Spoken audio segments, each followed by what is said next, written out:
Mahabub Nagar polytechnic కాలేజ్లోని బాలికల వాష్రూంలో మొబైల్తో video recording చేయడం కలకలం రేపుతోంది. వాష్రూంలో మొబైల్ను గుర్తించిన విద్యార్థినులు కాలేజీ ఎదుట ఆందోళనకు దిగారు. మహబూబ్ నగర్ కాలేజ్ ముందు విద్యార్థి సంఘాలు బైఠాయించడంతో ఉద్రిక్త పరిస్థితులు నెలకొన్నాయి. భారీగా చేరుకున్న పోలీసులు విద్యార్థి సంఘాల నేతలకు నచ్చజెప్పేందుకు ప్రయత్నించారు. ఇక పాలిటెక్నిక్ కాలేజ్లో తనిఖీలు చేసిన పోలీసులు గర్ల్స్ వాష్రూంలో మొబైల్ పెట్టిన విద్యార్థిని సిద్ధార్థ్గా గుర్తించారు. బ్యాక్లాగ్ పరీక్ష రాసేందుకు వచ్చి వాష్రూంలో మొబైల్ పెట్టినట్లు తేల్చారు. దీనికి సంబంధించి మరింత సమాచారం మా కరెస్పాండెంట్ శివకుమార్ అందిస్తారు. మహబూబ్నగర్ జిల్లా కేంద్రంలోని ప్రభుత్వ పాలిటెక్నిక్ కళాశాలలోని విద్యార్థినుల టాయిలెట్లో మొబైల్ ఫోన్ కలకలం సంబంధించి మనం లొకేషన్లోనే ఉన్నాం. ఈ కళాశాల ప్రాంగణంలో ఇక్కడే విద్యార్థులంతా కూడా టాయిలెట్స్ సంబంధించినటువంటి రూమ్ అయితే ఉంది. అయితే ఇవాళ జరిగినటువంటి ఘటనకు సంబంధించి ఎవరైతే ఈ బంగారంలో పెట్టుబడి పెట్టడం మంచిదేనా? అసలు ఎలా, ఎక్కడ, ఏ విధంగా పెట్టుబడి పెట్టాలో నేర్చుకోవడానికి ఇప్పుడే ఫ్రీడమ్ యాప్ని డౌన్లోడ్ చేసుకోండి.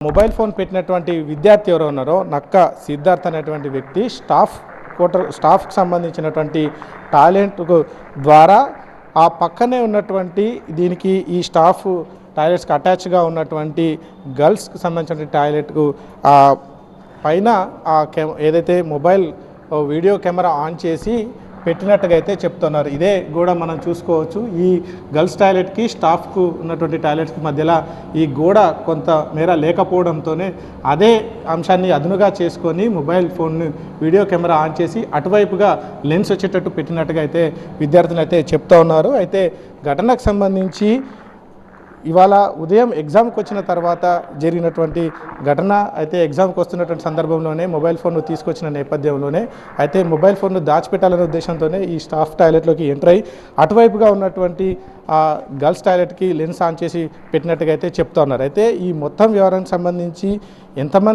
ఎంతసేపట్లో వీడియో రికార్డ్ అయింది, అసలు వీడియో చిత్రీకరణ జరిగిందా లేదా అనే అంశానికి సంబంధించి అయితే ఇటు పోలీసులు అయితే విచారణ చేస్తూ ఉన్నారు. ఒకవేళ ఘటనకు సంబంధించిన వీడియోలు మొబైల్ నుంచి డిలీట్ చేశారా, ఒకవేళ వాటిని ఏ విధంగా మళ్ళీ పునరుద్ధరణ చేస్తారనే అంశానికి సంబంధించి అయితే పోలీసుల దర్యాప్తు కొనసాగుతుంది. ఈ మొత్తం ఘటనకు సంబంధించి అయితే ఎవరైతే ఈ మొబైల్ ఫోన్ను గుర్తించినటువంటి విద్యార్థులు వెంటనే ప్రిన్సిపాల్కి సమాచారం అందించడంతో ఆ తర్వాత దాన్ని స్వాధీనం చేసుకున్నటువంటి పరిస్థితి ఉంది. అయితే ఆ తర్వాత అయితే ప్రిన్సిపాల్ ఏదైతే విచారణలో భాగంగా విద్యార్థి తన మొబైల్ ఫోన్ పోయింది అన్నటువంటి ఒక అబద్ధమైనటువంటి సమాధానం చెప్పినట్టుగా తెలుస్తుంది. అయితే గట్టిగా సిబ్బంది కావచ్చు ప్రిన్సిపాల్ బెదిరించడంతో తన మొబైల్ ఫోన్ ఉద్దేశపూర్వకంగానే అక్కడ పెట్టినట్టుగా అయితే ఒప్పుకున్నట్టుగా తెలుస్తుంది. ఇప్పటికే అయితే బ్యాక్లాగ్ ఎగ్జామ్స్ రాయడానికి వచ్చినటువంటి స్టూడెంట్ నక్క సిద్ధార్థ్ ఇప్పటికే పోలీసుల అదుపులో ఉన్నట్టుగా తెలుస్తుంది. ఘటనకు సంబంధించి పూర్తి వివరాలు అలాగే దర్యాప్తు అయితే కొనసాగిస్తూ ఉన్నారు. ఒకవేళ వీడియోల చిత్రీకరణ జరిగితే మాత్రం ఖచ్చితంగా కఠిన చర్యలు తీసుకుంటామని అయితే పోలీసులు అయితే చెప్తున్నారు.